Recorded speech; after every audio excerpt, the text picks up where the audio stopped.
बंदी छोड़ सतगुरु रामपाल जी परमेश्वर जी की जय हो।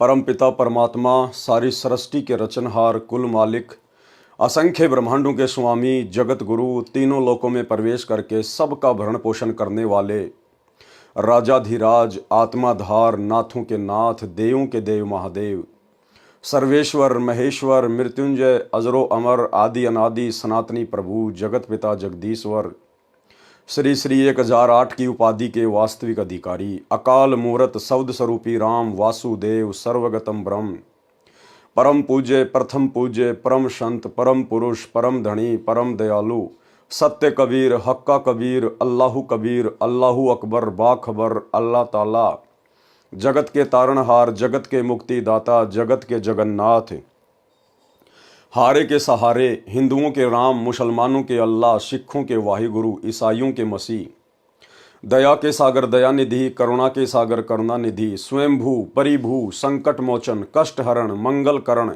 दुख भंजन अविगत कबीर निर्विकार निर्विषम परमात्मा अलय अलेख सतगुरु आदि अनादि सतगुरु असली मर्यादा पुरुषोत्तम असली राम असली कृष्ण असली घनश्याम असली मुरारी राजाओं के राजा महाराजाओं के महाराजा शहंशाहों के शहंशाह सम्राटों के सम्राट भगवानों के भगवान अल्लाहों के अल्लाह प्रभुओं के प्रभु मसीहाओं के मसीह सच्चे वाहिगुरु बाबाओं के बाबा पीरों के पीर सेठों के सेठ जगत सेठ सावड़सा सेठ सर्वगुण संपन्न अनंत कोटि कलाओं के स्वामी अनंत कोटि ब्रह्मांडों के नायक योगियों में महायोगी ध्यानियों में महाध्यानी सिद्धों में परम सिद्ध ज्ञानियों में तत्वज्ञानी ब्रह्म ज्ञानी महाज्ञानी परम ज्ञानी सर्वश्रेष्ठ ज्ञानी विज्ञानी युवा कबीर समरथ कबीर असमवात अमित ओजा सच्चे रहनुमा करीम अल्लाह सुभान अल्लाह दुनिया के अंतिम पैगंबर 8 सितंबर 1951 से गांव धनाना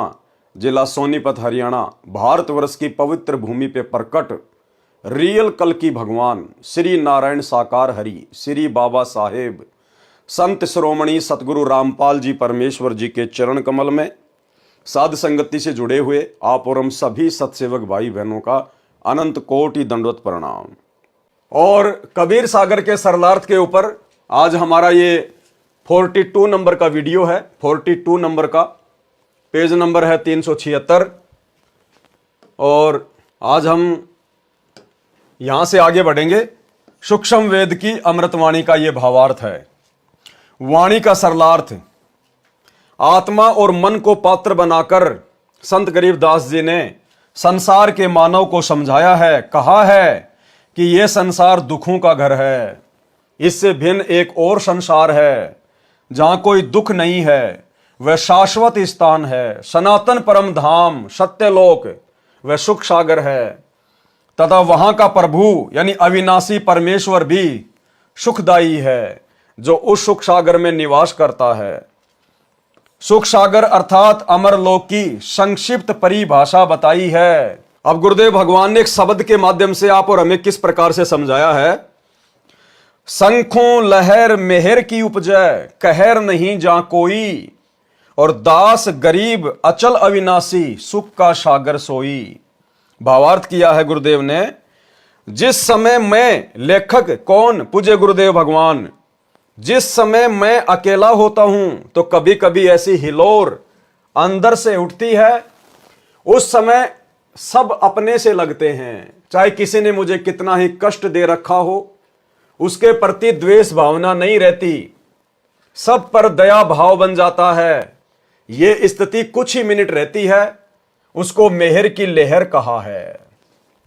भाई और बहनों, यह बात गुरुदेव भगवान के द्वारा कहना कि थोड़े से समय के लिए कभी कभी मेरे अंदर वो लहर की मेहर आती है, यह केवल आप और हम जीवों को समझाने की दृष्टि से परमात्मा इस प्रकार की बातें कह रहे हैं, क्योंकि हम जीवों को कभी कभार इस प्रकार की कोई लहर की मेहर आती है, कभी कभार।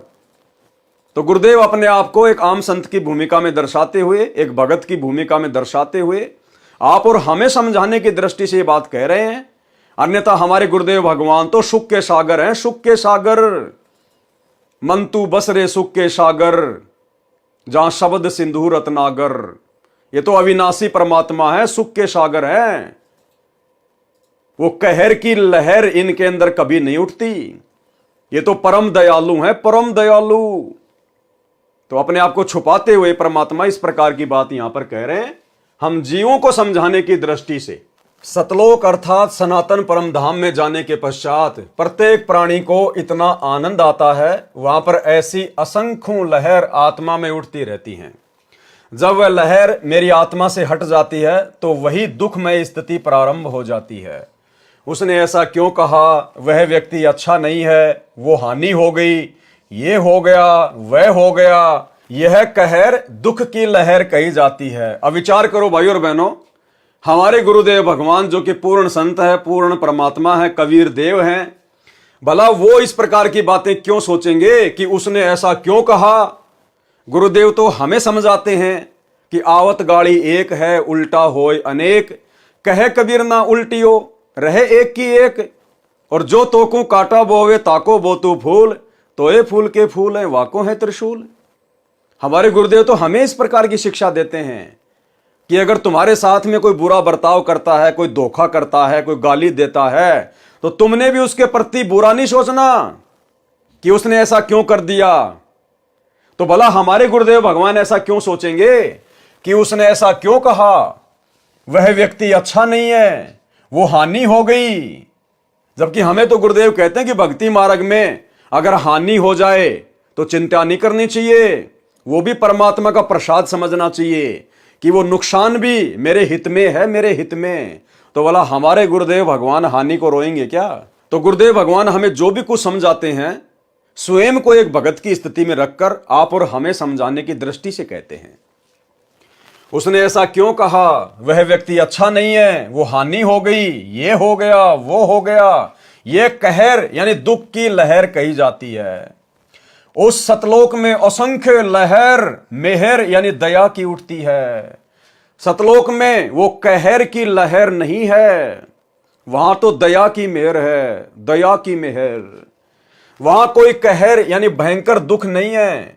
वैसे तो सतलोक में कोई दुख नहीं है, कहर का अर्थ भयंकर कष्ट होता है। जैसे एक गांव में आपसी रंजिश के चलते विरोधियों ने दूसरे पक्ष के एक परिवार के 3 सदस्यों की हत्या कर दी।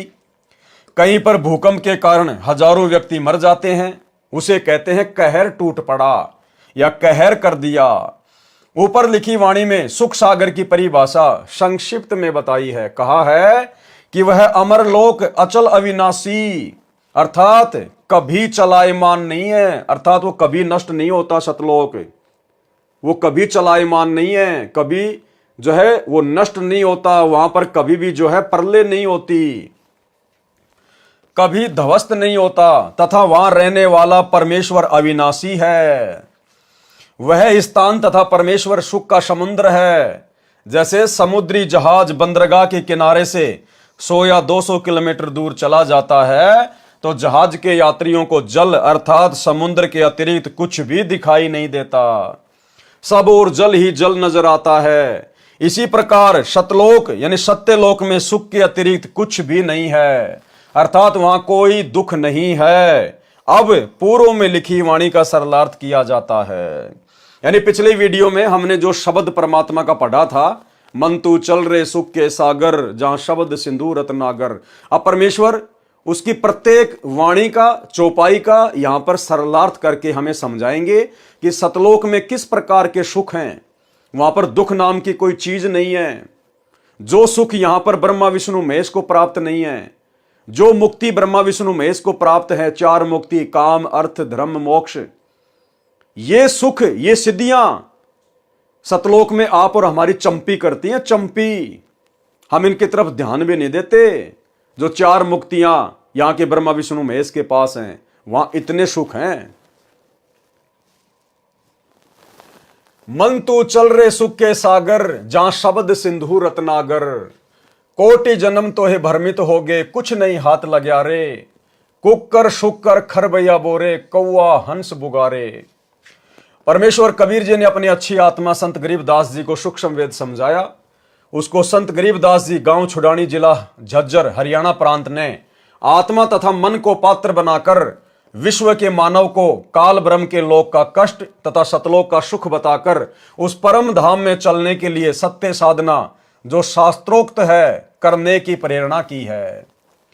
मन तू चल रे सुख के सागर, अर्थात हे मन तू सनातन परम धाम में चल। शब्द को अविनाशी अर्थ किया है क्योंकि शब्द नष्ट नहीं होता। इसलिए तो दास बार बार कहता है कि वो जो सार शब्द है, वो जो शब्द है वो हमारा गुरु है। हम हैं शब्द शब्द हम माही, और हमसे भिन्न और कछु नाही। इसीलिए दास कहता है हमारे गुरुदेव स्वयं कबीर परमात्मा है, और इनका जो शरीर है वो विदेह है। विदेह नूरी है, 5 तत्व का हाड़ मांस से निर्मित नहीं है, इसलिए वो कभी नष्ट नहीं होता। और यहां क्या कह रहे हैं गुरुदेव, शब्द क्या होता है? शब्द को अविनाशी अर्थ दिया है। अविनाशी क्योंकि शब्द नष्ट नहीं होता, इसलिए शब्द का अर्थ अविनाशीपन से है कि वह स्थान अमृतत्व का सिंधु अर्थात सागर है, और मोक्ष रूपी रतन का आगार अर्थात खान है। इस काल ब्रह्म के लोक में आप जी ने भक्ति भी की, परंतु शास्त्र अनुकूल साधना बताने वाले तत्वदर्शी संत न मिलने के कारण आप करोड़ों जन्मों से भटक रहे हो। करोड़ों अरबों रुपए संग्रह करने में पूरा जीवन लगा देते हो। अचानक मृत्यु हो जाती है। वह जोड़ा हुआ धन जो आपके पूर्व के संस्कारों से प्राप्त हुआ था, उसे छोड़कर संसार से चला गया। उस धन के संग्रह करने में जो पाप किए वे आप जी के साथ गए। आप जी ने उस मानव जीवन में तत्वदर्शी संत से दीक्षा लेकर शास्त्र विधि अनुसार भक्ति की साधना नहीं की, जिस कारण से आपको कुछ हाथ नहीं आया। पूर्व के पुण्यों के बदले धन ले लिया, वह धन यहीं रह गया, आपको कुछ भी नहीं मिला। आपको मिले धन संग्रह तथा भक्ति शास्त्र अनुकूल न करने के पाप, जिनके कारण आप कुकर यानी कुत्ता, खर यानी गधा, शुकर यानी सुअर, कौवा, काग पक्षी, हंस एक पक्षी जो केवल सरोवर में मोती खाता है, बुगा यानी बुगला पक्षी आदि आदि की योनियों को प्राप्त करके कष्ट उठाया। फिर अगली चौपाई का अर्थ किया गुरुदेव ने, कोटि जन्म तू राजा कीन्या मिटी न मन की आशा, और भिक्षुक होकर दर दर हांड्या मिला न निर्गुण राशा।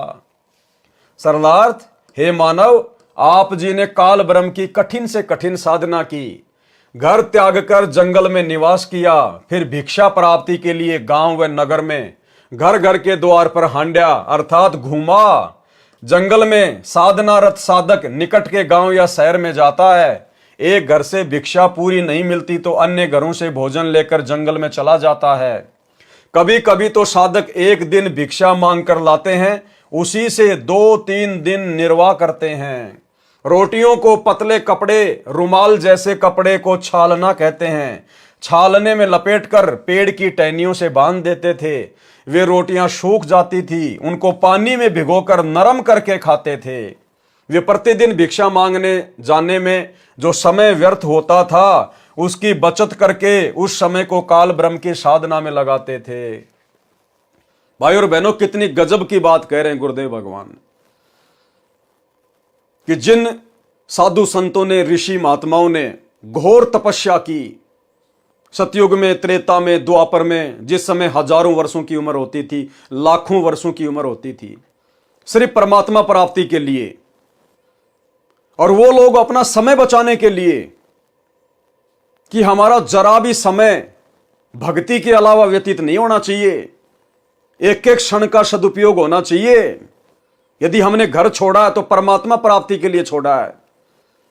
अब यदि उस समय को हम बर्बाद करेंगे, बकवादों में बर्बाद करेंगे, तो परमात्मा हमसे नाराज होगा, दुखी होगा। वो गांव में जाते थे, रोटियां मांग के लाया करते थे, और भाई और बहनों, ज्यादा से ज्यादा समय तपस्या में लगे, भक्ति में लगे, परमात्मा प्राप्ति में लगे। वो रोटियों को एक कपड़े में बांधकर पेड़ से टांग दिया करते थे, और उन रोटियों को 2-3 दिन तक जो सूख जाया करती थी को पानी में भिगो के नरम करके खाया करते थे। अब वर्तमान में भगवान ने हमें कितनी सुविधा दे दी, और खुद साक्षात वर्तमान में धरती पे परमात्मा प्रकट है। वो साधु संत महात्मा ऐसी कठिन तपस्या करके अपने आत्म कल्याण के लिए जिस भगवान की प्राप्ति करना चाहते थे, काल ब्रह्म की, उस काल ब्रह्म की छाया के भी दर्शन नहीं हुए उनको। और हम भगत भाई बहनों को घर बैठे पूर्ण परमात्मा मिल गया, अल्लाहू अकबर मिल गया, उस काल का पिता मिल गया, जिसकी भक्ति से पूर्ण मोक्ष होगा, जिसकी प्राप्ति के लिए इतनी कठिन साधना भी नहीं करनी, जंगल में भी नहीं जाना, घर परिवार भी नहीं छोड़ना, अपना काम करते करते अपने बाल बच्चों के साथ मर्यादाओं में रह के भक्ति करनी है, बढ़िया बढ़िया खाना खाना है। तो सोचिए भाई और बहनों, उन पहले वाले साधु संत ऋषि महात्माओं की तुलना में वर्तमान में संत रामपाल जी के जिन भक्तों को परमात्मा मिल चुका है संत रामपाल जी के रूप में, आज वे क्या कर रहे हैं, आज वे कहां खड़े हैं। आप लोग तो समय की नजाकत को समझ ही नहीं रहे। अपने कोऑर्डिनेटरों के कहने से, गुरुदेव के परिवार के कहने से दुनिया भर की तो तुम राजनीतिक रैलियों में धक्के खाते हो। कभी नरेंद्र मोदी की गोहाना की रैली में, कभी नरेंद्र मोदी की भोपाल की रैली में, कभी कोई पीला पर्चा निकाल दिया कि वहां से वो व्यक्ति चुनाव लड़ रहा है, हमने उसको वोट डालना है, उसका समर्थन करना है। कभी आप लोगों को कहां पर धक्के खाने के लिए बैठा दिया जाता है, कभी जाट आरक्षण में, कभी गुंडों की सीबीआई जांच में। आज आप भाई बहन जो सतलोक आश्रमों से जुड़े हुए हैं, आपका स्टैंड कहां है? अरे कहां खड़े हो तुम? कैसे परमात्मा तुमसे प्रसन्न होगा? सोचो उन आत्माओं को जिन्होंने ऐसी घोर तपस्या की परमात्मा प्राप्ति के लिए, जिनको मार्ग भी सही नहीं मिला हुआ था, अपना एक सेकंड भी फालतू में बर्बाद नहीं करते थे। और तुम सत्संग के बहाने इन आश्रमों में जाते हो, दुनिया भर की रिश्तेदारियां जोड़ते हो, दुनिया भर का जो आडंबर इन आश्रमों में गुरुदेव के परिवार ने सेट कर रखा तुम्हारे मनोरंजन के लिए, जुलाहों का कुआं, वहां जाकर सेल्फियां लेते हो। मिट्टी की गाय, मिट्टी के बैल, उनको देखते हो। कबीर जी का झोपड़ा, मिट्टी का पहाड़, लहर तारा तालाब, दुनिया भर की रंगोलियां, मनोरंजन के लिए जाते हो, टाइम पास करते हो वहां जाके। परमात्मा कितना नाराज होगा, कल्पना भी नहीं कर सकते। समय की नजाकत को समझो। पूर्ण ब्रह्म परमात्मा काल का भी बाप धरती पे प्रकट है हमारे गुरुदेव भगवान के रूप में। अपना परम सौभाग्य समझो, जो बिन बुलाए मेहमान की तरह परमात्मा आ गया।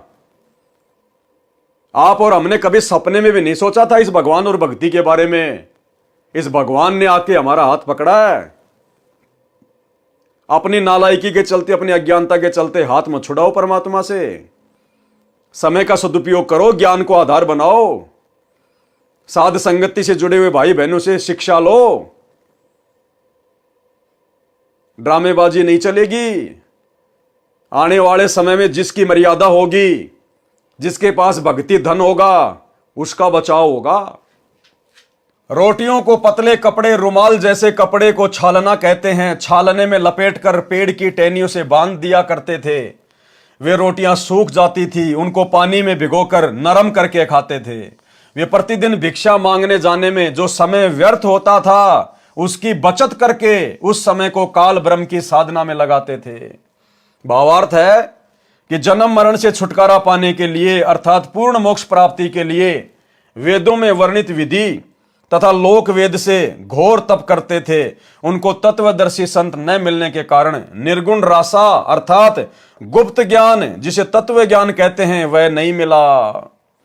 क्योंकि यजुर्वेद अध्याय 40 मंत्र 10 में तथा चारों वेदों का सारांश रूप श्रीमद् भगवत गीता अध्याय 4 श्लोक 32 तथा 34 में कहा है कि जो यज्ञों द्वारा अर्थात धार्मिक अनुष्ठानों का विस्तृत ज्ञान स्वयं सच्चिदानंद घन ब्रह्म अर्थात परम अक्षर ब्रह्म अपने मुख कमल से बोलकर सुनाता है, वह तत्व ज्ञान अर्थात सूक्ष्म वेद है।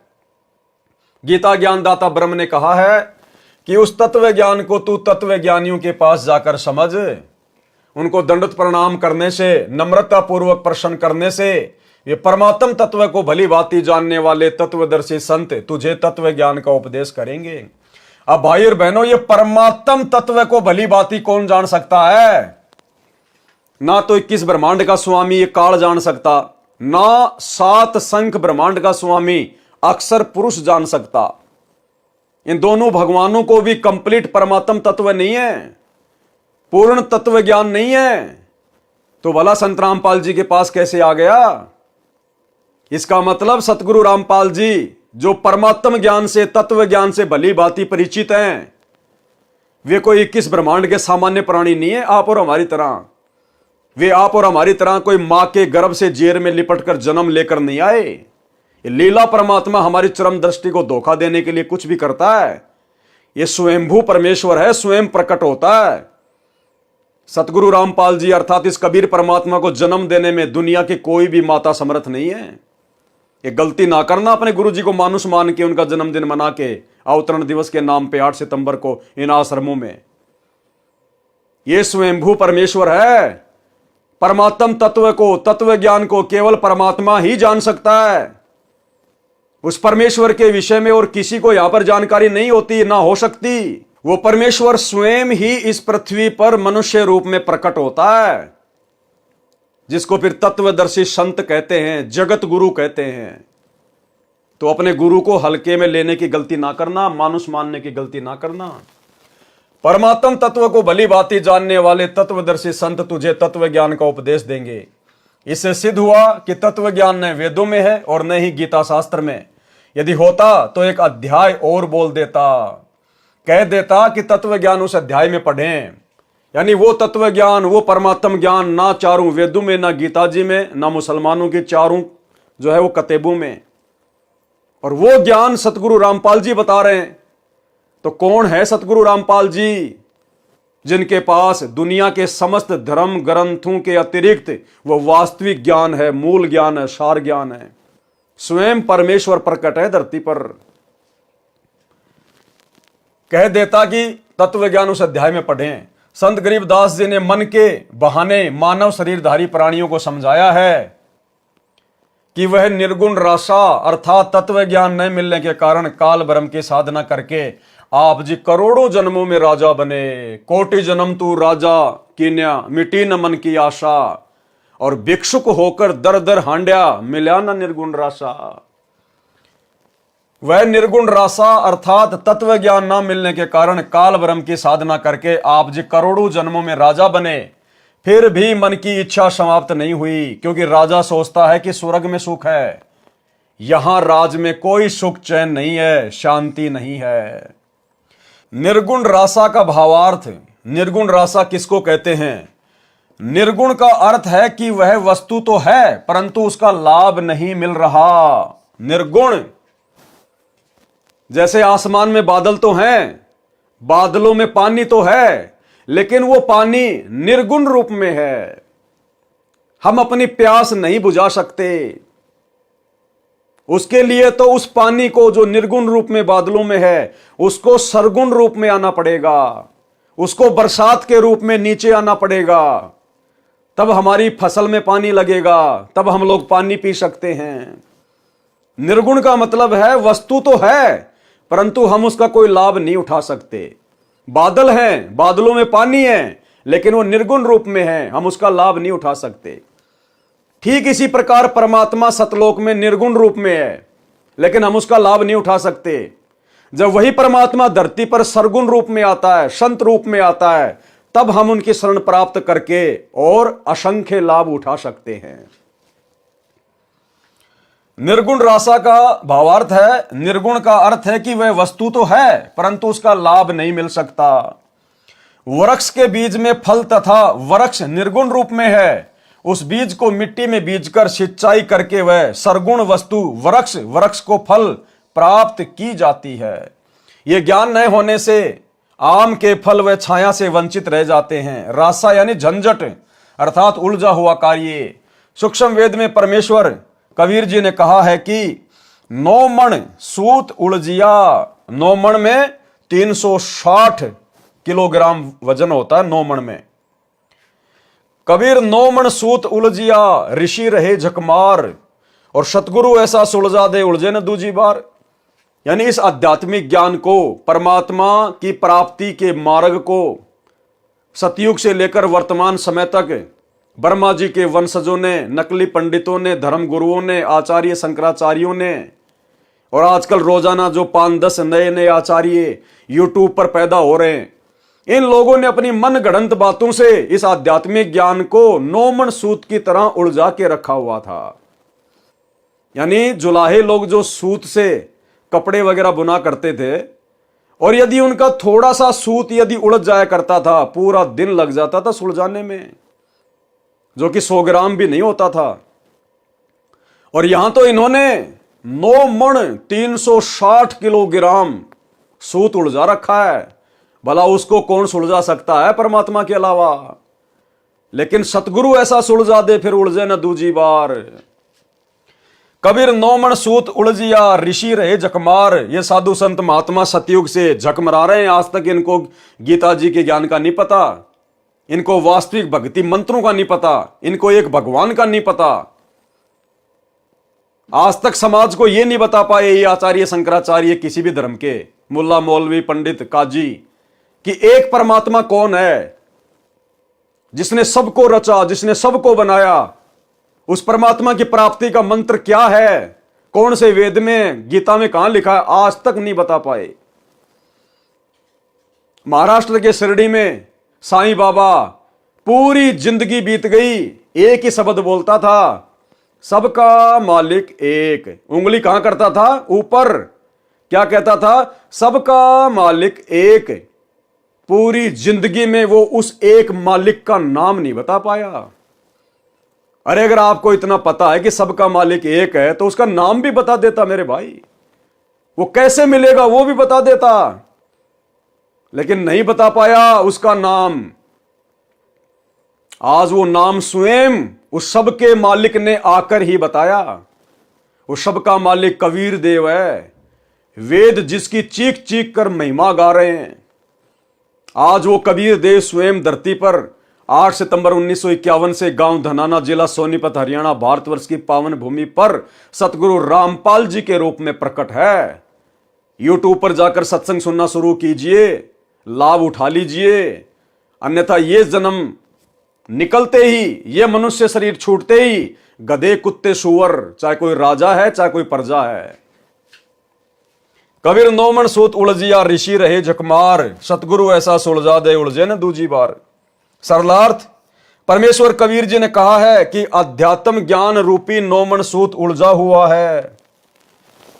1 किलोग्राम उलझे हुए सूत को सीधा करने में 1 दिन से भी अधिक जुलाहों का समय लग जाता था। यदि सुलझाते समय धागा टूट जाता तो कपड़े में गांठ लग जाती। गांठ गठीले कपड़े को कोई मोल नहीं लेता था। इसलिए परमेश्वर कबीर जुलाहे ने जुलाहों का सटीक उदाहरण बताकर समझाया है कि अधिक उलझे हुए सूत को कोई नहीं सुलझाता था। अध्यात्म ज्ञान उसी 9 मण उलझे हुए सूत के समान है, जिसको सतगुरु अर्थात तत्वदर्शी संत ऐसा सुलझा देगा जो पुनः नहीं उलझेगा। बिना सुलझे अध्यात्म ज्ञान के आधार से, अर्थात लोक वेद के अनुसार साधना करके स्वर्ग नरक 84 लाख प्रकार के प्राणियों के जीवन, पृथ्वी पर किसी टुकड़े का राज्य, स्वर्ग का राज्य प्राप्त किया, पुनः फिर जन्म मरण के चक्कर में गिरकर कष्ट पर कष्ट उठाया। परंतु काल ब्रह्म की वेदों में वर्णित विधि अनुसार साधना करने से वह परम शांति तथा सनातन परम धाम प्राप्त नहीं हुआ, जो गीता अध्याय 18 श्लोक 62 में कहा है। और न ही परमेश्वर का वह परम पद प्राप्त हुआ, जहां जाने के पश्चात भगत लौटकर संसार में कभी नहीं आते, जो गीता अध्याय 15 श्लोक 4 में कहा है। काल ब्रह्म की साधना से निम्न लाभ होता रहता है। क्या काल की साधना से क्या लाभ होता है? इंद्र कुबेर ईश की पदवी, ब्रह्मा वरुण धर्मराया, विष्णुनाथ के लोक में जाकर तू बहुर वापस आया, अपूठा आया। सरलार्थ, काल ब्रह्म की साधना करके साधक इंद्र का पद भी प्राप्त करता है। इंद्र स्वर्ग के राजा का पद है। इसको देवराज अर्थात देवताओं का राजा तथा सुरपति भी कहते हैं। यह सिंचाई विभाग अर्थात वर्षा मंत्रालय भी अपने अधीन रखता है। प्रश्न, इंद्र की पदवी कैसे प्राप्त होती है, यानी इंद्र का राज्य कैसे प्राप्त किया जाता है, जैसे प्रधानमंत्री का पद कैसे प्राप्त किया जाता है, क्या क्या योग्यता होनी चाहिए जिस आधार से वो प्रधानमंत्री का चुनाव लड़ सके, तो ऐसे ही देवताओं का राजा इंद्र बनने की भी एक प्रोसीजर है। क्या है उत्तर? अधिक तप करने से या 100 मण 4000 किलोग्राम गाय या भैंस के घी का प्रयोग करके धर्म यज्ञ करने से एक धर्म यज्ञ संपन्न होती है। ऐसी ऐसी 100 यज्ञ जो सफल कर लेता है। ध्यान से पढ़ना, या तो अधिक तप करने से या 100 मण यानी 4000 किलोग्राम गाय या भैंस के घी का प्रयोग करके धर्म यज्ञ करने से एक धर्म यज्ञ संपन्न होती है। ऐसी ऐसी 100 धर्म यज्ञ निर्विघ्न यानी बिना किसी बाधा के करने से इंद्र की पदवी साधक प्राप्त करता है। तप या यज्ञ के दौरान यज्ञ या तप की मर्यादा भंग हो जाती है तो नए सिरे से यज्ञ तथा तप करना पड़ता है। और यही सतगुरु रामपाल जी परमेश्वर जी की भक्ति में है। अगर इस भक्ति को सफल करना है तो जब एक छोटा सा इंद्र का पद, देवताओं का राजा, जिस पद को भोगने के बाद में इंद्र सीधा गधे की योनि में जाता है। एक हरि की भक्ति बिन राजा गधा होए और माटी लदे कुमार की घासन डालक होए। भला उस इंद्र की पदवी को प्राप्त करने की भी मर्यादा है। या तो अधिक से अधिक आपने तप करना पड़ेगा या आपने 100 यज्ञ करनी पड़ेंगी। और यदि 100 यज्ञ करते समय अगर बीच में किसी भी यज्ञ में कोई बाधा उत्पन्न हो गई, कोई मर्यादा खंडित हो गई, क्योंकि काल हर प्रकार से कोशिश करेगा, इंद्र हर प्रकार से कोशिश करता है, क्योंकि उसको पता है कि नीचे धरती पर मेरी इंद्र की पदवी प्राप्त करने योग्य कोई तप कर रहा है, कोई यज्ञ कर रहा है। ऊपर से वो अप्सराएं भेजेगा, वो अप्सराएं उसको अपने प्रेम जाल में फंसाएंगी। जैसे विश्वामित्र को फंसा लिया था, मार्कंडे ऋषि को फंसाने के लिए आई थी, या अन्य प्रकार से मर्यादा तुड़वाएगा, गुस्सा करवाएगा, कोई मारकाट करवाएगा। एक इंद्र की पदवी भी सहज में प्राप्त नहीं होने देता ये काल। और भाई और बहनों, हम तो सतलोक प्राप्ति की भक्ति कर रहे हैं। मर्यादाओं का किस कदर ध्यान रखना होगा, किस कदर काल कोशिश करेगा। और आप तो काल की गोद में बैठ के भक्ति कर रहे हो और अपने आप को सुरक्षित महसूस कर रहे हो। आप तो काल के द्वारा कुप्रेरणा करके संत रामपाल जी के परिवार के माध्यम से भक्तों की मर्यादा तुड़वाने के लिए जो जगह जगह सतलोक आश्रम बनवा दिए गए हैं, आप तो उन काल एजेंटों की गोद में बैठ के अपनी भक्ति सफल करने की सोच रहे हो। और आए दिन तुम्हारी मर्यादा तुड़वाई जा रही है। आपके दान धर्म का 1 करोड़ रुपया जाट भवन बनवाने में दिया जा रहा है। मर्यादा सुरक्षित रहे कहां गई तुम्हारी? राजनीति तुमसे करवा दी गई, स्टेडियम तुम्हारे पैसों से बनवा दिया गया, हॉस्पिटल का काम तुम्हारे पैसों से चल रहा है, आश्रमों में रक्तदान, दे दान, दुनिया भर की ड्रामेबाजी, गुंडों की सीबीआई जांच, 5-5 लाख रुपए राजपूत करणी सेना को देना। राजपूत करणी सेना वाले क्या करेंगे? शराब पिएंगे, मांस खाएंगे, बियर पिएंगे, हुक्का पिएंगे, राजनीति में लगाएंगे। हरियाणा के जाट आरक्षण में करोड़ों रुपया चंदे के रूप में तुम भक्तों का दे दिया गया। क्या करेंगे वो जाट? राजनीति में लगाएंगे, हुक्का पिएंगे, शराब पिएंगे। तुम्हारी मर्यादा है कहां सुरक्षित है? तुम्हें होश ही नहीं है तुम क्या कर रहे हो। और बात कर रहे हो तुम सतलोक जाने की। तुम तो इंद्र की पदवी भी प्राप्त करने के योग्य भक्ति नहीं कर रहे। तुम सतलोक आश्रम वालों की मर्यादा तो वर्तमान में इंद्र की पदवी प्राप्त करने योग्य जितनी भी नहीं है, और तुम ठेका लेके बैठे हो सतलोक जाने का। सतलोक के लिए तो सिर काट के चढ़ाना पड़ेगा अपने गुरुजी के चरणों में। सिर काटने का मतलब तन मन शीस ईस अपने पे जो पहलम चोट चढ़ावे, जब कोई राम भगत गति पावे। और अपना तन मन धन और शीश अपने गुरुदेव को सौंपने का मतलब है गुरुदेव की मर्यादाओं से 1 इंची भी बाहर ना निकलना, चाहे पूरा संसार बैरी क्यों ना हो जाए। भाई घर छूटो चाहे जग रूठो, चाहे रूठो ये संसारा हो। अरे कौन सुनेगा फिर मेरी काल लोक में जब गुरु रूठ गया मेरा हो। जबकि तुम लोगों ने तो वर्तमान में हिसार जेल में बैठे हुए अपने गुरु को खून के आंसू रुला डाले, खून के आंसू। हिसार जेल से आने वाली ऑडियो में रोजाना गुरु दुखी होकर तुम लोगों को डांटता है, धिक्कारता है कि अच्छे इंसान तो जगत वाले भी ऐसा नहीं करते जो तुम भगत कर रहे हो। कोऑर्डिनेटर बन गए तो तुम कोई खुदा बन गए क्या? अपनी माता बहनों के साथ में, गुरु बहनों के साथ में गंदी गंदी हरकतें करते हो। आए दिन तुम्हारा गुरु तुम्हें डांटता रहता है। कहां बैठे हो भाई साहब? तुम तो इंद्र के लोक में जाने के योग्य भी भक्ति नहीं कर पा रहे। क्या कह रहे हैं परमात्मा? ऐसी ऐसी 100 धर्म यज्ञ निर्विघ्न, निर्विघ्न यानी कोई किसी प्रकार की बाधा ना कर सके। ऐसी ऐसी 100 धर्म यज्ञ निर्विघ्न करने से इंद्र की पदवी साधक प्राप्त करता है। तप या यज्ञ के दौरान यज्ञ या तप की मर्यादा भंग हो जाती है तो नए सिरे से यज्ञ तथा तप करना पड़ता है। भाई दूसरा जन्म लेना पड़ेगा, नए सिरे से भक्ति शुरू करनी पड़ेगी। अब तुम लोग अपनी मर्यादाओं को इतना फाड़ चुके हो कि गुरुदेव भगवान के द्वारा टाके भी नहीं लगाए जा सकते। अर्थात तुम नाम भी इतनी बार शुद्ध करवा चुके हो कि अब तो शुद्धिकरण का ऑप्शन भी समाप्त हो चुका है। अब तो नए सिरे से जन्म लेना पड़ेगा, नए सिरे से जन्म। और भाई अगले जन्म में क्या होगा फिर वो तो अगला जन्म ही बताएगा। जब इस जन्म में तुम कोई तीर नहीं मार सके, अगले जन्म में भला क्या तुम तोप चलाओगे? सफल होने पर ही इंद्र की पदवी प्राप्त होती है। इस प्रकार इंद्र की पदवी प्राप्त होती है।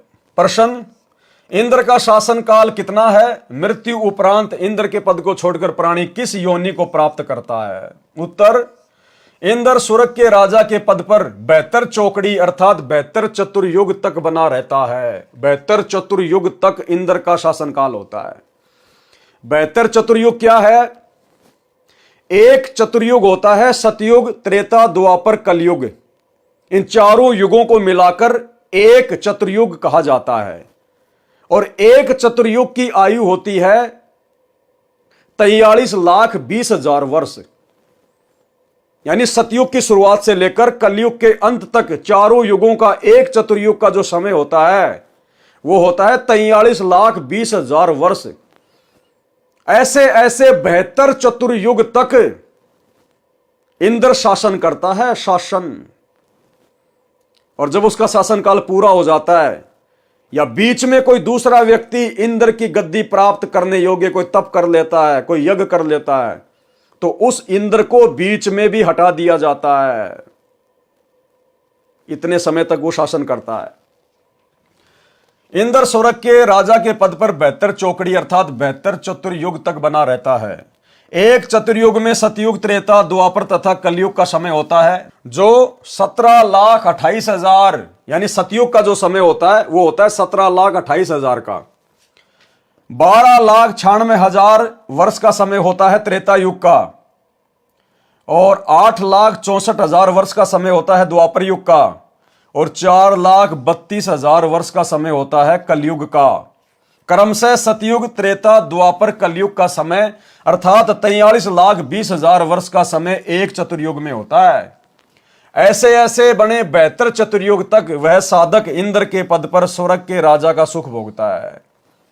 एक कल्प अर्थात ब्रह्मा जी के एक दिन में जो 1008 चतुर्युग का होता है। अब ब्रह्मा जी का तो एक दिन ही 1008 चतुर्युग का होता है। 14 जीव इंद्र के पद पर रहकर अपना किया पुण्य कर्म भोगते हैं। यानी ब्रह्मा जी के एक दिन में 14 इंद्र अपना शासनकाल पूरा करके मर जाते हैं। 14 जीव इंद्र के पद पर रहकर अपना किया पुण्य कर्म भोगते हैं। इंद्र के पद को भोगकर वे प्राणी गधे का जीवन प्राप्त करते हैं। इंद्र की, देवताओं के राजा की, जिसकी पूजा की जाती है, जिसकी महिमा की जाती है, सुरपति, वो जब अपना शासनकाल पूरा कर लेता है तो सीधा गधे की योनि में आता है धरती पर, कुम्हार के नीचे। फिर असहनीय कष्ट भोगता है, जितना सुख प्राप्त किया उससे कहीं ज्यादा फिर दुख भोगेगा यहां पर। इसलिए परमात्मा कहते हैं इंद्र का राज कागदा बिष्टा, कि भक्तों के लिए, जिनको तत्वदर्शी संत मिल गया, जिनको शतलोक का ज्ञान मिल गया, उन भक्तों के लिए तो इंद्र का राज्य भी ऐसा होना चाहिए जैसे कौवे की बीट थूक कर चलना चाहिए, नहीं चाहिए। कथा मार्कंडे ऋषि तथा अप्सरा का संवाद। एक समय बंगाल की खाड़ी में मार्कंडे ऋषि तप कर रहा था। इंद्र के पद पर विराजमान को यह शर्त होती है कि तेरे शासनकाल में 72 चौगड़ी युग के दौरान यदि पृथ्वी पर कोई व्यक्ति इंद्र का पद प्राप्त करने योग्य तप या धर्मयज्ञ कर लेता है और उसकी क्रिया में कोई बाधा नहीं आती है तो उस साधक को इंद्र का पद दे दिया जाता है और वर्तमान इंद्र से वह पद छीन लिया जाता है। इसलिए जहां तक संभव होता है इंद्र अपने शासनकाल में किसी साधक या तप का धर्म यज्ञ पूर्ण नहीं होने देता, उसकी साधना में भंग करा देता है, चाहे कुछ भी करना पड़े। अब भाई और बहनों, वर्तमान में इंद्र को टेंशन हो रही है जबरदस्त तरीके से, क्योंकि इंद्र को इस बात का तो पता है नहीं कि आप और हम भगत भाई बहन शतलोक के लिए भक्ति कर रहे हैं। इंद्र के पद की तरफ तो हम थूकते भी नहीं, पीठ करके भी नहीं सोते। लेकिन इंद्र को थोड़ी इस बात का पता है। आप और हमें गुरुदेव भगवान ने जो भक्ति दे रखी है, जो 5 यज्ञ दे रखे हैं, इंद्र की गद्दी प्राप्त करने के लिए जो 100 यज्ञ करनी पड़ती है ना, उतने यज्ञ तो हम एक दिन में कर लेते हैं। एक दिन में हमें गुरुदेव ने 5 यज्ञ दे रखी है। एक यज्ञ ज्ञान की, यदि हम रोजाना 1 घंटा भी बैठकर ध्यान से सत्संग सुनते हैं, हमारी एक यज्ञ पूरी हो जाती है। आप और हम मात्र 1 घंटे अगर ध्यान से बैठकर सत्संग सुनते हैं, मर्यादा में रहकर, हमारी एक यज्ञ पूर्ण हो जाती है। दूसरी यज्ञ ध्यान की, यानी सत्संग को ध्यान से सुनना, मंत्रों को ध्यान से करना, आरती को मन लगा के करना, ध्यान से करना, वो होती है ध्यान यज्ञ। अपनी मर्यादाओं का ध्यान रखना, ध्यान यज्ञ, वो हमारा दूसरा यज्ञ हो गया। तीसरी यज्ञ हवन की। हम अपने घर पर प्रतिदिन गाय या भैंस के देसी घी से खड़ी बत्ती वाला दीपक जलाते हैं। रोजाना हमारा एक हवन यज्ञ बन रहा है। चौथी यज्ञ है दंडवत करना, प्रणाम यज्ञ। हम अपने गुरुदेव को दिन में कितनी बार दंडवत करते हैं? हर बार हमें एक यज्ञ का लाभ मिलता है। लेकिन मिलेगा किसको? हर किसी को नहीं मिलेगा कि नाम ले लिया, गुरु जी को दंडवत कर रहे हैं, यज्ञ हो गई। नहीं, आपको बार बार समझाया जाता है कि दंडवत यज्ञ का लाभ कैसे मिलेगा। जिस समय आप अपने गुरु को ही अपना इष्ट मानकर और शरीर के 8 अंगों सहित दंडवत प्रणाम करोगे। नित्य नियम में पढ़ते हो ना रोजाना, अष्ट अंग से दंडवत प्रणामा, संध्या प्रात करे निष्कामा। ये 8 अंग कौन कौन से हैं जो पृथ्वी से स्पर्श होना चाहिए?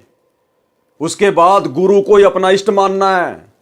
आपके गुरु के अलावा यदि आपके घर में किसी और की फोटो मिल गई, गरीबदास जी की, दादा गुरु जी की, पंडित चिदानंद जी की, दाढ़ी मूछ वाले नकली कबीर की, तो आपकी दंडवत, आपका हवन यज्ञ, आपका ज्ञान यज्ञ, आपका ध्यान यज्ञ कभी कंप्लीट नहीं हो सकता।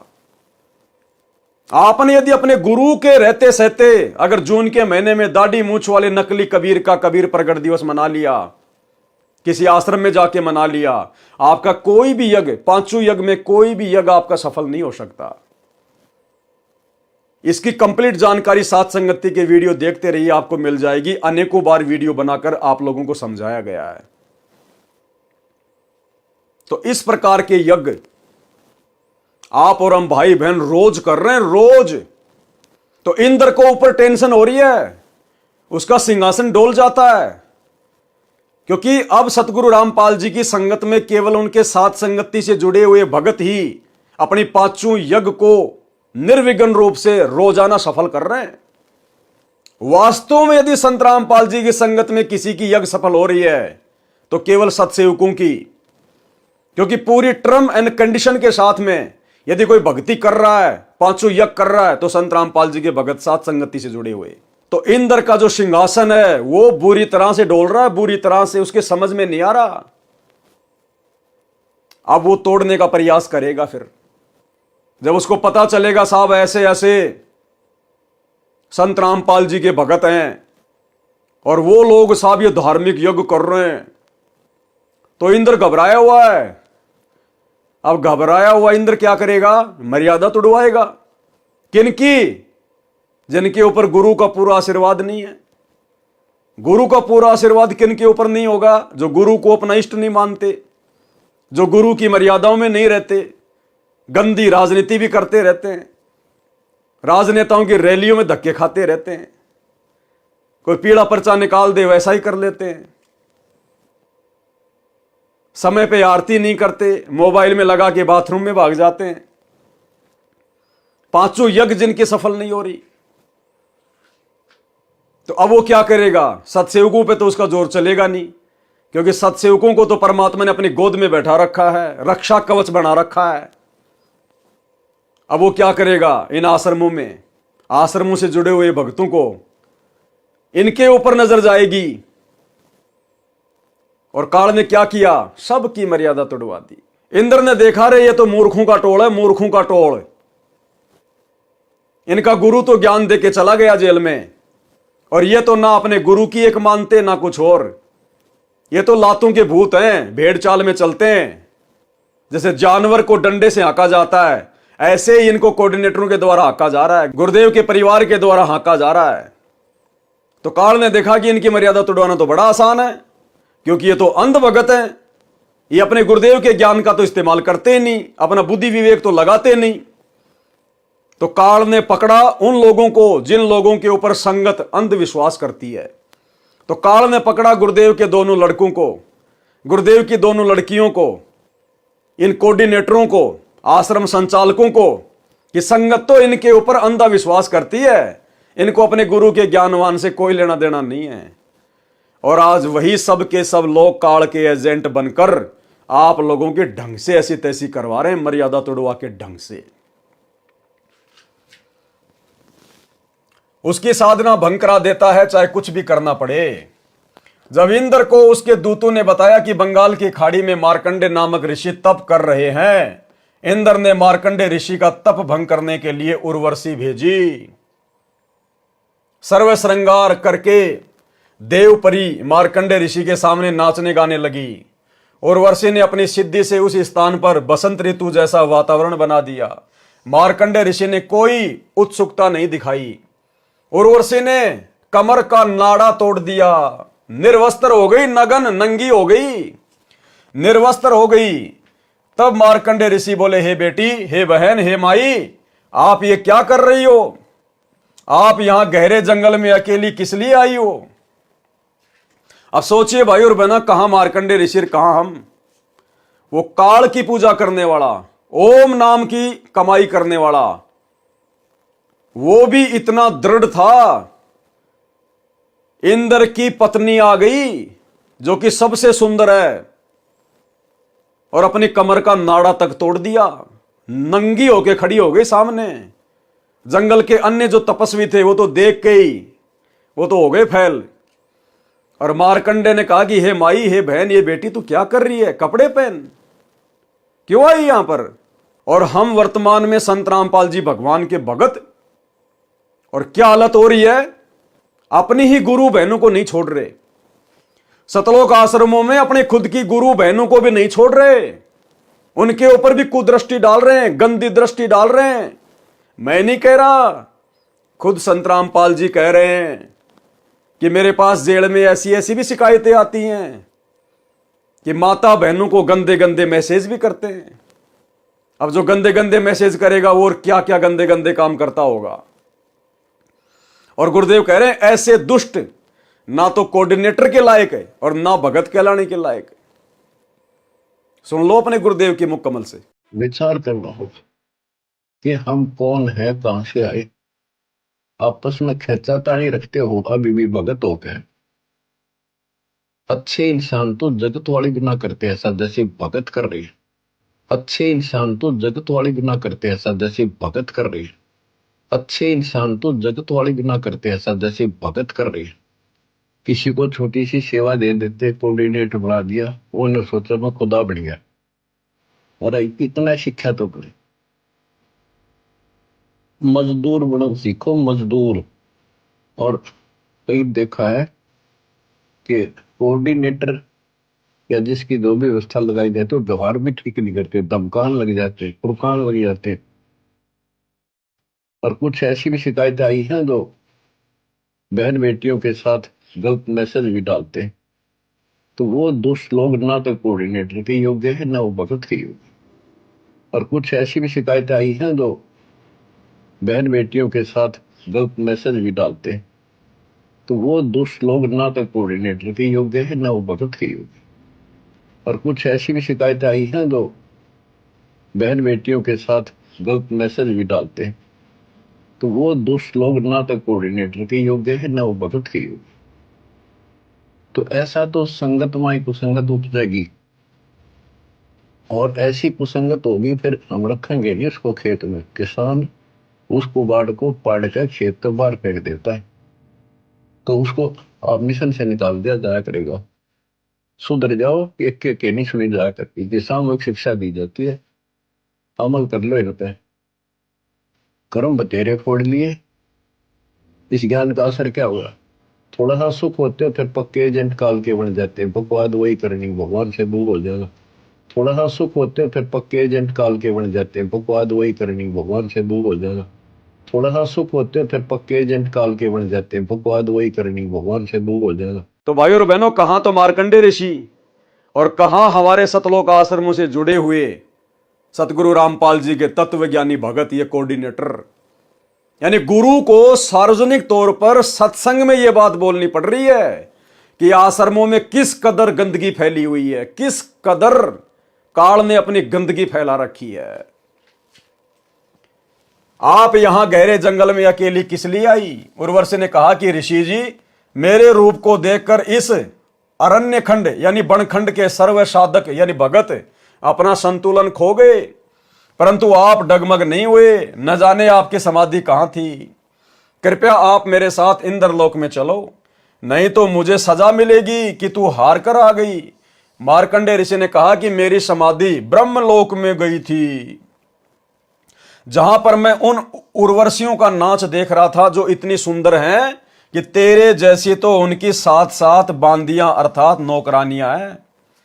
इसलिए मैं तेरे को क्या देखता, तेरे पर क्या आसक्त होता। यदि तेरे से कोई सुंदर हो तो उसे ले आ।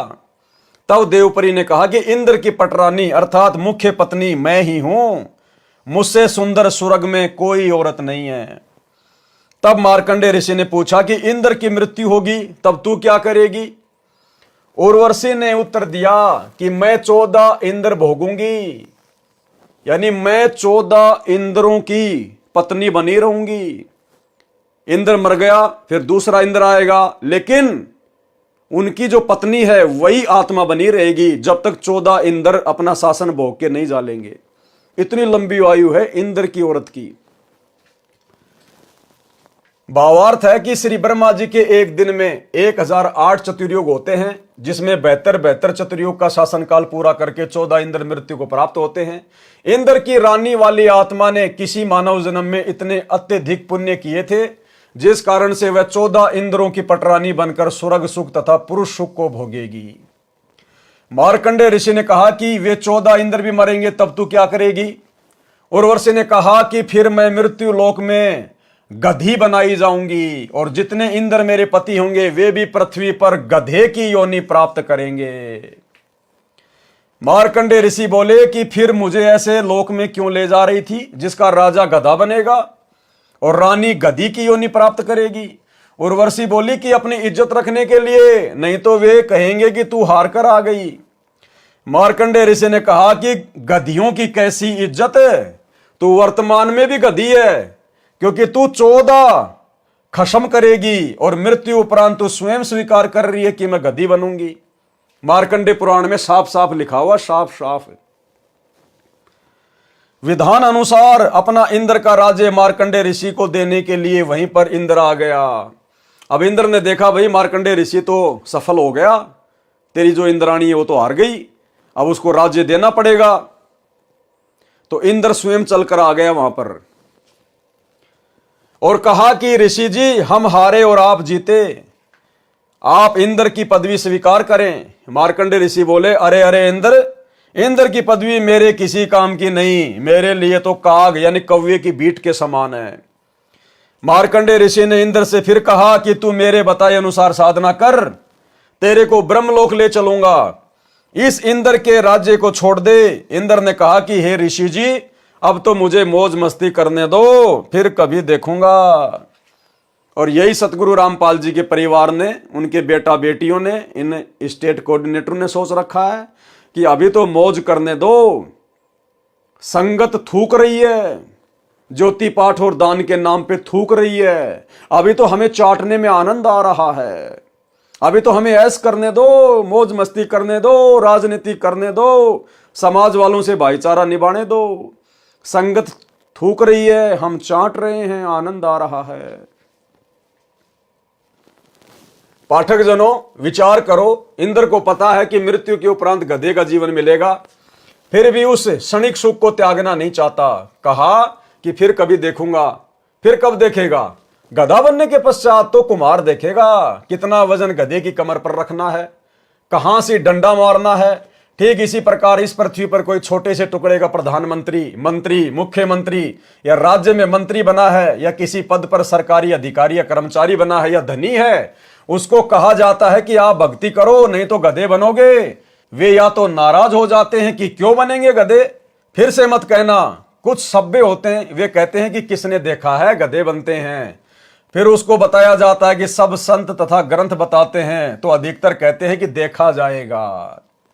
उनसे निवेदन है कि मृत्यु के पश्चात गधा बनने के बाद आप क्या देखोगे?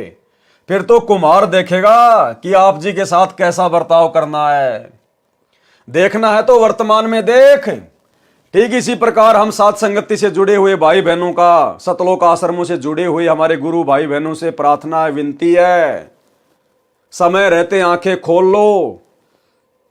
तुम्हारी आंखों के सामने जो दुष्ट कर्म, जो घटिया कर्म, मर्यादा विरुद्ध कर्म, गुरुदेव के सत्संगों के विरुद्ध मनमाना आचरण इन सतलोक आश्रमों में तुमसे करवाया जा रहा है, गुरुदेव का परिवार कर रहा है तुम्हारे दान धर्म पर। समय रहते सुधर जाओ, आंखें खोल लो, साथ संगति से जुड़ जाओ, अन्यथा बाद में फिर भाई कुमार देखेगा, कुमार। देखना है तो वर्तमान में देख, बुराई छोड़कर शास्त्र अनुकूल साधना करो, जो वर्तमान में विश्व में केवल मेरे पास, लेखक रामपाल दास के पास है। आओ ग्रहण करो और अपने जीव का कल्याण कराओ। ऊपर लिखी वाणी नंबर 3 में बताया है कि इंद्र, कुबेर तथा ईश की पदवी प्राप्त करने वाले तथा ब्रह्मा जी का पद, वरुण, धर्मराय का पद प्राप्त करके तथा विष्णु जी के लोक को प्राप्त, देव पद प्राप्त भी वापस जन्म मरण के चक्कर में रहता है। इंद्र, कुबेर, ईश की पदवी, ब्रह्मा, वरुण, धर्मराया और विष्णु लोक के पुर को जाकर तू फिर भी वापस आया। इतना सब कुछ सुख भोग कर भी जो काल तक की साधना करते हैं या मर्यादा तोड़कर पूर्ण संत की साधना करते हैं, उनको ये सुख मिलेंगे। इंद्र का पद भी मिलेगा, विष्णु का पद भी मिलेगा, धर्मराय का पद भी मिलेगा, लेकिन वापस फिर गधा भी बनना पड़ेगा, गधा। स्वर्ग लोक में 33 करोड़ देव पद हैं, जैसे भारतवर्ष की संसद में 540 सांसदों के पद हैं। व्यक्ति बदलते रहते हैं, उन्हीं सांसदों में से प्रधानमंत्री तथा अन्य केंद्रीय मंत्री आदि बनते हैं। इसी प्रकार उन 33 करोड़ देवताओं में से ही कुबेर का पद अर्थात धन के देवता का पद प्राप्त होता है, जैसे वित्त मंत्री होता है। ईश की पदवी का अर्थ है प्रभु पद, जो कुल 3 माने गए हैं, श्री ब्रह्मा जी, श्री विष्णु जी तथा श्री शिव जी। वरुण देव जल का देवता है। धर्मराय मुख्य न्यायाधीश है, जो सब जीवों के कर्मों का फल देता है, उसे धर्मराज भी कहते हैं। ये सर्व काल ब्रह्म की साधना करके पद प्राप्त करते हैं। पुण्य समाप्त होने के पश्चात पद से मुक्त होकर पशु पक्षियों आदि की 84 लाख प्रकार की योनियों में चले जाते हैं। फिर नए ब्रह्मा जी, नए विष्णु जी तथा नए शिव जी इन पदों पर विराजमान होते हैं। उपरोक्त सर्व देवता जन्मते मरते हैं, ये अविनाशी नहीं है। इनकी स्थिति आप जी को सृष्टि रचना अध्याय में इसी पुस्तक में स्पष्ट होगी कि ये कितने भगवान हैं, कितने प्रभु हैं, किसके पुत्र हैं तथा कौन इनकी माता जी है। अन्य प्रमाण श्री देवी पुराण सचित्र मोटा टाइप केवल हिंदी, गीता प्रेस गोरखपुर से प्रकाशित के 3रे स्कंद में पेज नंबर 123 पर लिखा है कि तुम शुद्ध स्वरूपा हो। यानी विष्णु जी अपनी माता दुर्गा से प्रार्थना कर रहे हैं कि तुम शुद्ध स्वरूपा हो, ये सारा संसार आप ही से उद्भासित हो रहा है। मैं यानी विष्णु, ब्रह्मा और शंकर आपकी कृपा से विद्यमान है। हमारा तो आविर्भाव यानी जन्म तथा तिरोभाव अर्थात मृत्यु हुआ करता है, यानी हम तो जन्मते और मरते हैं। आप प्रकृति देवी हैं। शंकर भगवान बोले कि हे देवी, यदि विष्णु के पश्चात उत्पन्न होने वाले ब्रह्मा आपसे उत्पन्न हुए तो क्या मैं तमोगुणी लीला करने वाला शंकर क्या आपकी संतान नहीं हुआ? अर्थात मुझे भी उत्पन्न करने वाले तुम ही हो। हम तो केवल नियमित कार्य ही कर सकते हैं, यानी जैसा आप हमें आदेशित करती हो हम तो केवल वही कर सकते हैं। अर्थात जिसके भाग्य में जो लिखा है हम वही प्रदान कर सकते हैं, न अत्यधिक कर सकते हैं न कम कर सकते हैं। पाठक जनों, इस श्री देवी पुराण के उल्लेख से स्पष्ट हुआ कि श्री ब्रह्मा जी, श्री विष्णु जी तथा श्री शंकर जी नासवान हैं। इनकी माता जी का नाम श्री देवी दुर्गा है। अधिक जानकारी आप सृष्टि रचना अध्याय से ग्रहण करेंगे जो इसी पुस्तक में लिखी है। ये प्रधान देवता हैं, अन्य इनके निम्न स्तर के देव हैं। ये सर्व जन्मते मरते हैं। अविनाशी राम यानी अविनाशी परमात्मा ये नहीं है। श्रीमद् भगवद गीता अध्याय 10 श्लोक 2 में लिखा है कि गीता ज्ञानदाता काल ब्रह्म ने कहा है कि मेरी उत्पत्ति को न तो देवता जानते हैं न ही महर्षि जन जानते, क्योंकि इन सब का आदि कारण मैं ही हूं, अर्थात ये सर्व मेरे से उत्पन्न है। गीता अध्याय 14 श्लोक 3 में गीता ज्ञानदाता ने कहा कि हे अर्जुन, मेरी प्रकृति अर्थात दुर्गा तो गर्भ धारण करती है, मैं उसके गर्भ में बीज स्थापित करता हूं, यानी पति पत्नी व्यवहार करता हूं, जिससे सर्व प्राणियों की उत्पत्ति होती है। गीता अध्याय 14 श्लोक 4 में गीता ज्ञानदाता ने कहा कि हे अर्जुन, नाना प्रकार की सब योनियों में जितने शरीरधारी मूर्तियां उत्पन्न होती हैं, प्रकृति यानी दुर्गा तो उन सबकी गर्भ धारण करने वाली माता है। अहम ब्रह्म यानी मैं ब्रह्म यानी काल बीज स्थापित करने वाला पिता हूं। गीता अध्याय 14 श्लोक 5 गीता ज्ञानदाता ने स्पष्ट किया है कि हे अर्जुन, सत्व गुण श्री विष्णु जी, रजगुण श्री ब्रह्मा जी तथा तमगुण श्री शिव जी, ये प्रकृति अर्थात दुर्गा देवी से उत्पन्न तीनों देवता अर्थात तीनों गुण अविनाशी जीव आत्मा को कर्मों के अनुसार शरीर में बांधते हैं। उपरोक्त परमाणु से स्पष्ट हुआ कि उपरोक्त देवता नाशवान है तथा काल ब्रह्म के पुत्र हैं। प्रसंग चल रहा है कि वाणी संख्या 3 का सरलार्थ इंद्र कुबेर ईश अर्थात ब्रह्मा विष्णु शिव तक को प्राप्त करके तथा वरुण धर्मराय की पदवी तथा श्री विष्णुनाथ के लोक को प्राप्त करके भी जन्म मरण के चक्कर में रहते हैं। मार्कंडेय ऋषि जी ब्रह्म साधना कर रहे थे, यानी काल की साधना कर रहे थे, उसी को सर्वोत्तम मान रहे थे, इसलिए इंद्र को कह रहे थे कि आजा तेरे को ब्रह्म साधना का ज्ञान कराऊं। ब्रह्मलोक की तुलना में स्वर्ग का राज्य लापसी यानी बिना देसी घी से बना भोजन जो हलवे जैसा दिखाई देता है की तुलना के जैसे कव्वे की भीट है। पाठक जनों, सत्य लोक को हलवा जानो। आप जी ने ब्रह्म साधना करने वाले श्री चुनक ऋषि, श्री दुर्वासा ऋषि तथा कपिल मुनि की दशा जान ली। उनकी साधना को गीता ज्ञानदाता ने गीता अध्याय 7 श्लोक 18 में अनुत्तम अर्थात घटिया बताया है। उसी श्रेणी की साधना मार्कंडेय ऋषि जी की थी, जिसको अति उत्तम मानकर कर रहे थे तथा इंद्र को भी राय दे रहे थे कि ब्रह्म साधना कर ले। सूक्ष्म वेद में कहा है कि औरों पंथ बताओ ही और आपने जाने रहा। दूसरों को तो रास्ता बता रहा है और खुद को ज्ञानी नहीं है। भावार्थ, अन्य को मार्गदर्शन करते हैं, स्वयं भक्ति मार्ग का ज्ञान नहीं। श्रीमद् भगवद गीता अध्याय 4 श्लोक 25 से 29 तक यही बताया है कि जो साधक जैसी भी साधना करता है उसे उत्तम मानकर कर रहा होता है। सर्व साधक अपनी अपनी भक्ति को पापनाशक जानते हैं।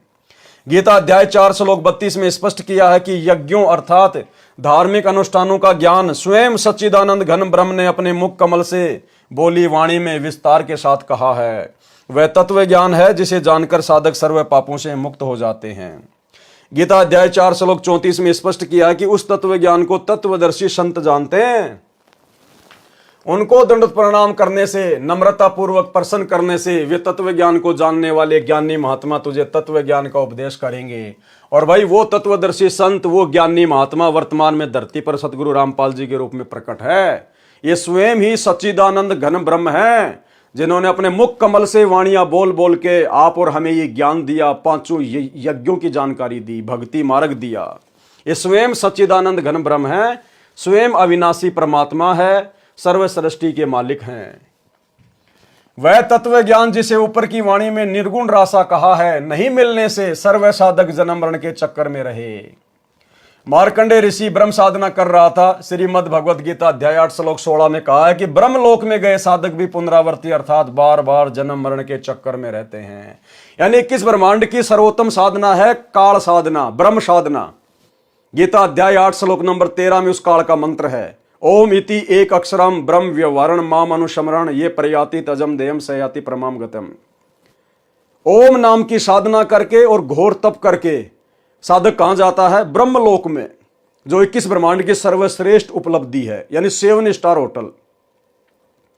उस ब्रह्मलोक में जाने के बाद भी जब तक उसकी भक्ति कमाई है, वो तप की कमाई है, ओम नाम की कमाई है, तब तक वो मौज करेगा।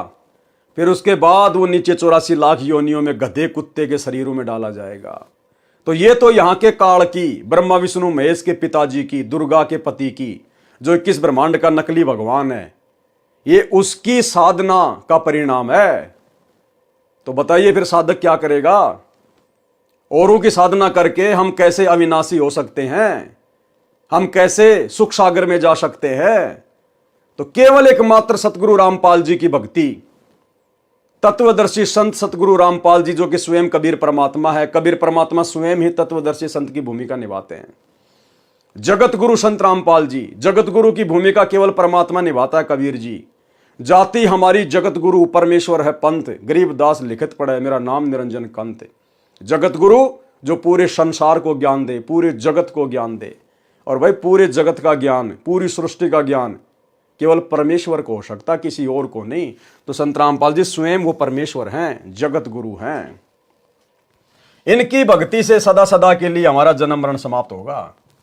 वाणी संख्या 4, असंख्य जन्म तो हे मरत्या होंगे, जीवित क्यों न मरे रे। और 12 मध्य मैल मठ बोरे, बहुर न दे धरे रे। सरलार्थ, हे मानव तू अनंत बार जन्म और मर चुका है, सत्य साधना कर तथा जीवित मर। जीवित मरने का तात्पर्य है कि भगत को ज्ञान हो जाता है कि इस संसार की प्रत्येक वस्तु अस्थायी है।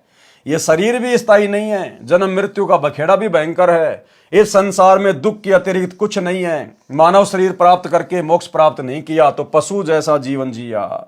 जैसे गीता अध्याय 7 श्लोक 29 में कहा है कि जो साधक केवल जरा तथा यानी मृत्यु तथा बुढ़ापे के कष्ट तथा मरण के दुख से ही मुक्ति के लिए जो साधना रत है, वे तत्ब्रह्म को तथा संपूर्ण अध्यात्म को तथा कर्मों को जानते हैं। इसी प्रकार तत्व ज्ञान होने के पश्चात मानव को अनावश्यक वस्तुओं की इच्छा नहीं होती। तंबाकू, शराब, मांस सेवन नहीं करता। नाच गाना मूर्खों का काम लगता है। जैसा भोजन मिल जाए उसी में संतुष्ट रहता है।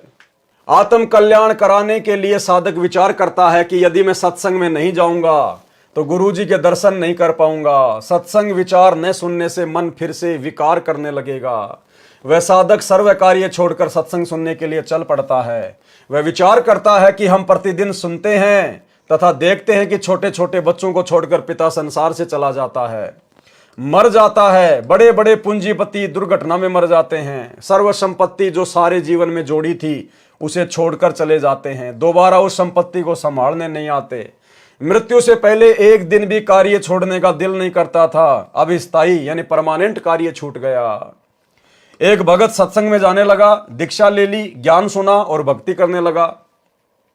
अपने मित्र से भी सत्संग में चलने तथा भक्ति करने के लिए प्रार्थना की, परंतु दोस्त नहीं माना।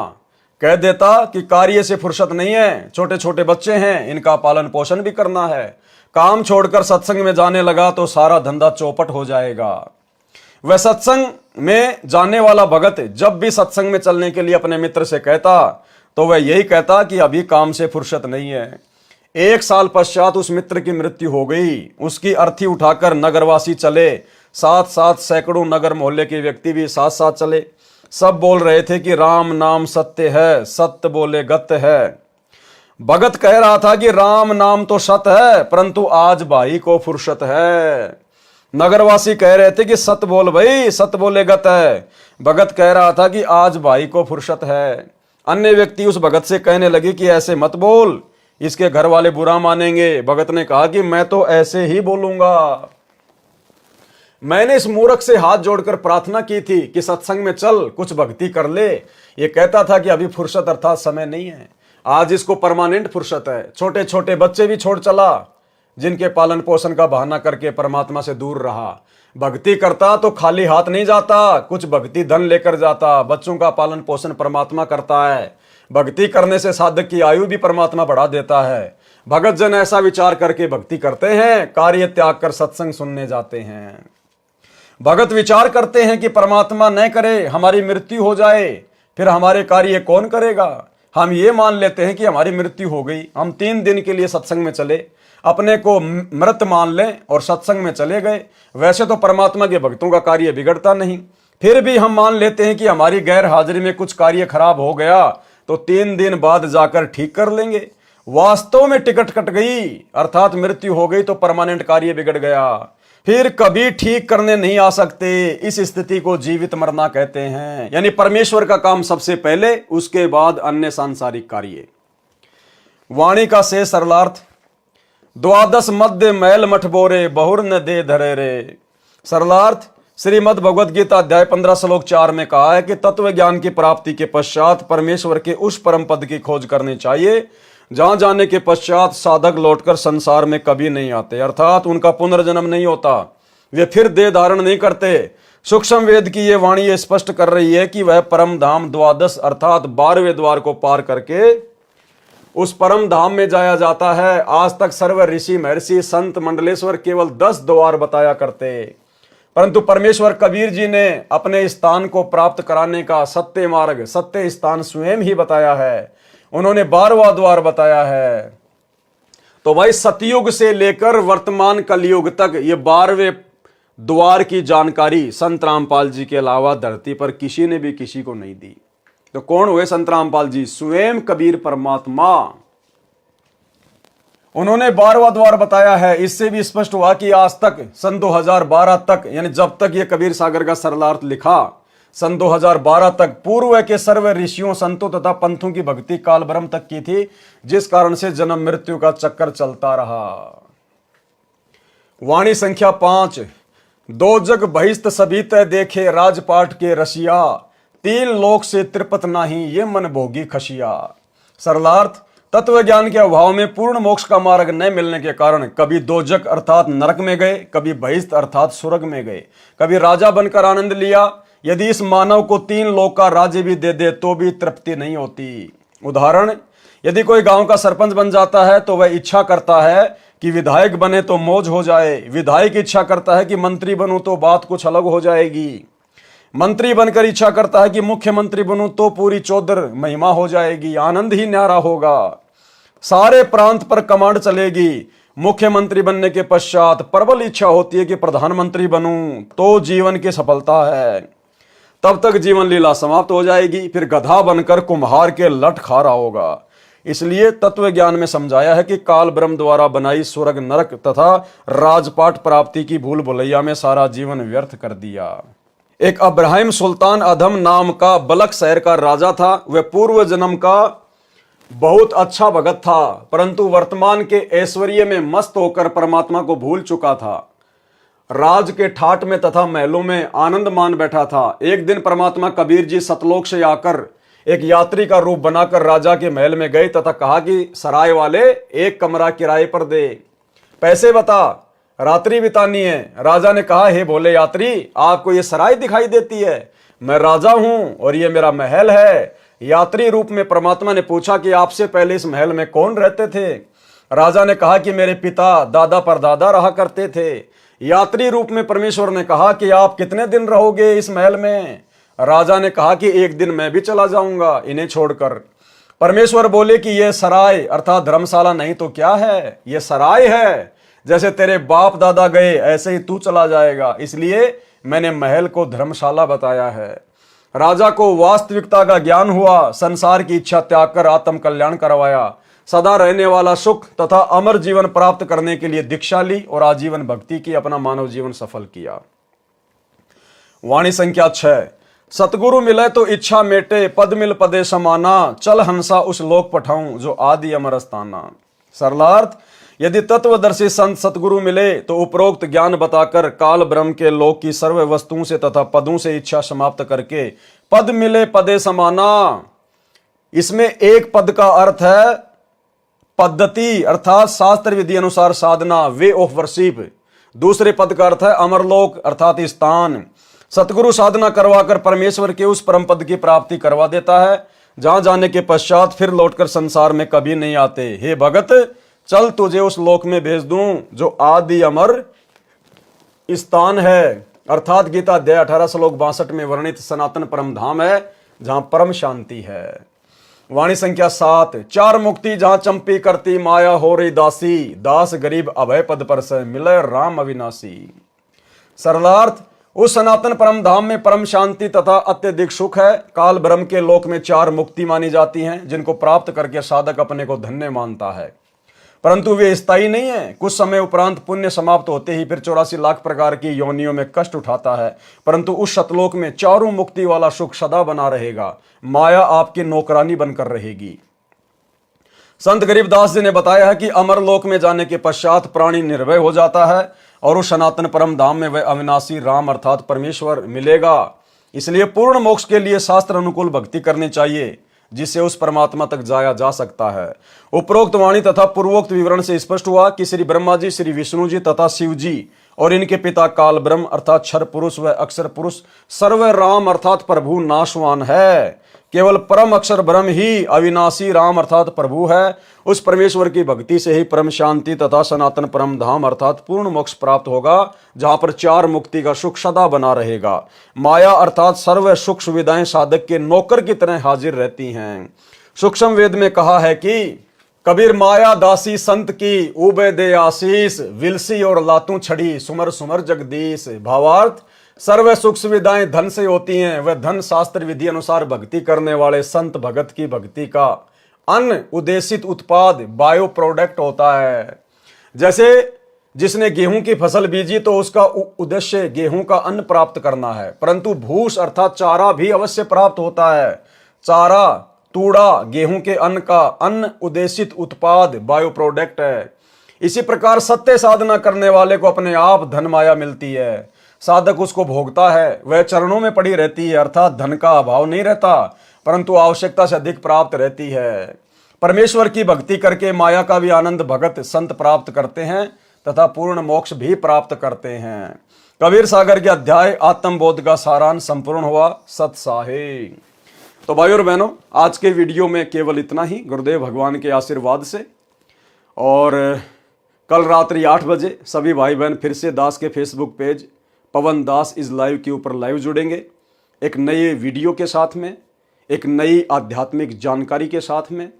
गुरुदेव भगवान आप और हमारे ऊपर जिस प्रकार से दया कर रहे हैं, अपने कर कमल से लिखित पुस्तकों के ऊपर वीडियो बनवा रहे हैं, आप और हम भाई बहनों ने प्रत्येक वीडियो से कुछ न कुछ शिक्षा लेकर अपने जीवन में लागू करना है।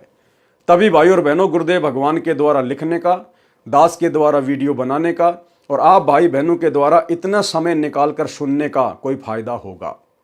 तो आज के वीडियो में केवल इतना ही।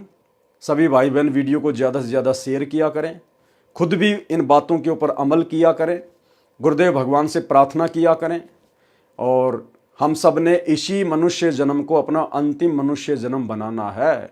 अपनी भक्ति को पूर्ण मर्यादा में रहकर सफल करना है, गुरु को प्रसन्न करके। और गुरु किन किन कर्मों से दुखी होगा, किन किन बातों से दुखी होगा, वीडियो की शुरुआत में आपको बता दिया गया है। तो ऐसी महागलतियां जो गुरुदेव का कलयुगी परिवार कर रहा है, आश्रम संचालक कर रहे हैं, कोऑर्डिनेटर कर रहे हैं और इन सब के पीछे अंधी होकर चल रही अंध संगत कर रही है, आप और हम सत्सेवक भाई बहन करने से बचें। तो आज के वीडियो में केवल इतना ही। कल रात्रि 8 बजे फिर से लाइव जुड़ेंगे। तब तक गुरुदेव भगवान हम सबको आज्ञा दे, इजाज़त दे, आशीर्वाद दे। बंदी छोड़ सतगुरु रामपाल जी भगवान की जय हो।